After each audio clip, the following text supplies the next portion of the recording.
यह विषय नर्स या अन्य लोगों के लिए भी बहुत महत्वपूर्ण है।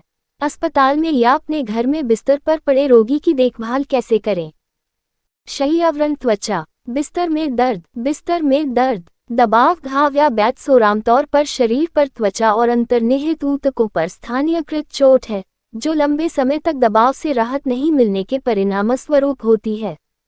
जोखिम: 1. घर्षण, 2. बिगड़ा हुआ संवेदी बोध, 3. बिगड़ा हुआ शारीरिक गतिशीलता, 4. चेतना का परिवर्तित स्तर, 5. मूत्राशय, 6. कुपोषण, 7.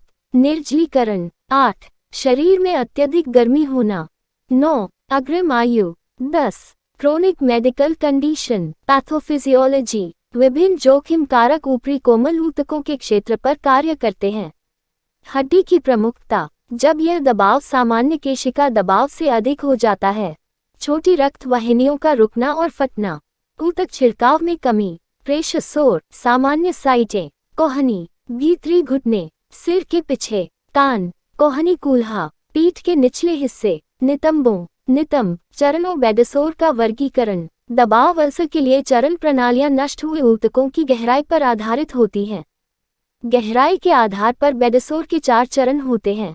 1. चरण 1, 2, चरण 2, 3, चरण 3, 4, चरण 4। प्रथम चरण अक्षुअन त्वचा में स्थानीयकृत गैर ब्लेंचेबल इरिथेमा होता है, जो आमतौर पर हड्डी की प्रमुखता से अधिक होता है।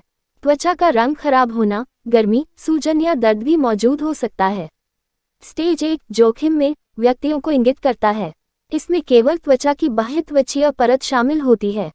चरण 2 आंशिक मोटाई वाली त्वचा की हानि या छाले डर्मिस की मोटाई में आंशिक कमी एक उथले खुले अल्सर के रूप में प्रस्तुत होती है, जिसमें मैल के बिना लाल गुलाबी घाव का बिस्तर होता है।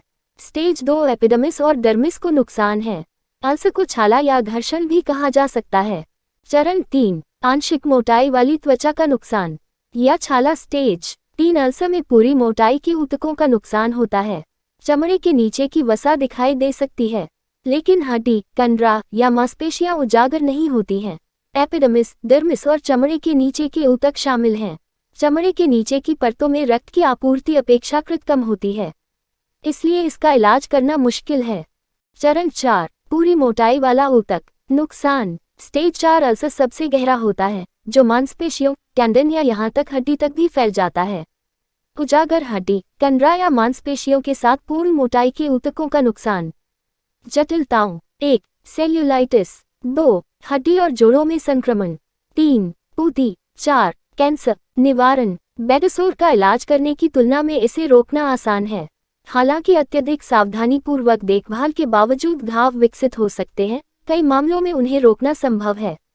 स्थिति परिवर्तन: बेडसोर को रोकने के लिए बार बार और लगातार स्थिति बदलना महत्वपूर्ण है। विशेषज्ञ हर 15 मिनट में अपनी स्थिति बदलने की सलाह देते हैं जब आप व्हीलचेयर पर हों, कम से कम हर 2 घंटे में एक बार, यहाँ तक रात के दौरान भी। त्वचा निरीक्षण: दबाव घावों के लिए दैनिक त्वचा निरीक्षण रोकथाम का एक अभिन्न अंग है। पोषण: त्वचा को टूटने से बचाने और घाव भरने में सहायता के लिए स्वस्थ आहार महत्वपूर्ण है।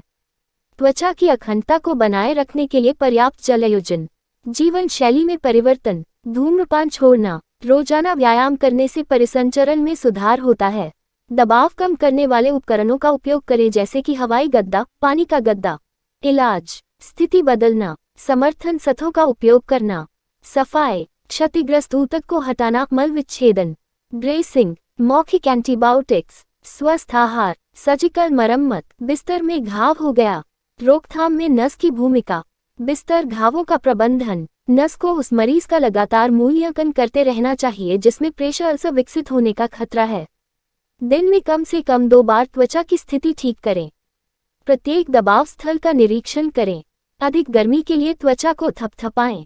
शुष्क त्वचा, नम त्वचा, त्वचा में टूट फूट का निरीक्षण करें। गतिशीलता के स्तर का मूल्यांकन करें।